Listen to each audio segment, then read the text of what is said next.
ఇప్పుడు మనకి ఇలా చలికాలం వస్తూ ఉంది అంటే చాలామంది ఎర్లీ మార్నింగ్ నిద్ర పడుతుంది, రాత్రి అంతా ఇట్లా కొట్టుకొని నిద్ర ఏమి రాదు వాళ్ళకి. కొంతమందికి ఎర్లీ మార్నింగ్ 2-3 o'clock వచ్చినప్పుడు వస్తుంది నిద్ర, అట్లా ఇలా రాదు నిద్ర.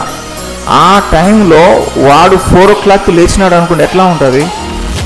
వాళ్ళు కూడా ఏంటిరా ఏం చదివేది అని చెప్పేసి ఒక మత్తుగా ఉంటుంది. కానీ అది ఒక 1 week సతాయిస్తుంది మీకు, 1 week. ఆ 1 week తర్వాత నార్మల్ అయిపోతారు, మీరు అలవాటు అయిపోతుంది. సో 4, 4:30 or 5 o'clock ఈ టైంలో లెగాలి, రేపటి నుంచే స్టార్ట్ చేయండి అది. సో ఆ తర్వాత టైం టేబుల్ వేసుకున్న తర్వాత సబ్జెక్ట్కి కనీసం 2 to 3 hours కేటాయించండి. అంటే ఎలా ఆఫీసర్ అవ్వాలో నేను చెప్తున్నా. 2-3 hours కేటాయించండి ఒక సబ్జెక్ట్కి. కొంతమంది ఉంటారు 1 గంట పెడతారు, 1 గంట ఇండియన్ హిస్టరీ, 1 గంట ఏపీ హిస్టరీ, 1 గంట జియోగ్రఫీ, 1 గంట పాలిటీ, 1 గంట ఎకానమీ.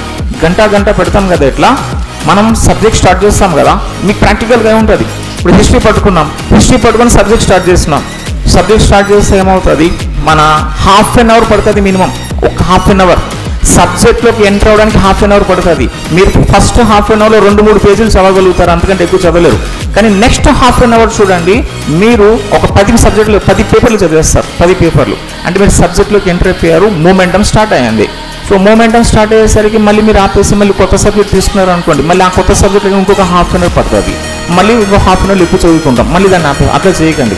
2 to 3 hours కనీసం స్పెండ్ చేయండి ఒక సబ్జెక్ట్కి. 2 to 3 hours.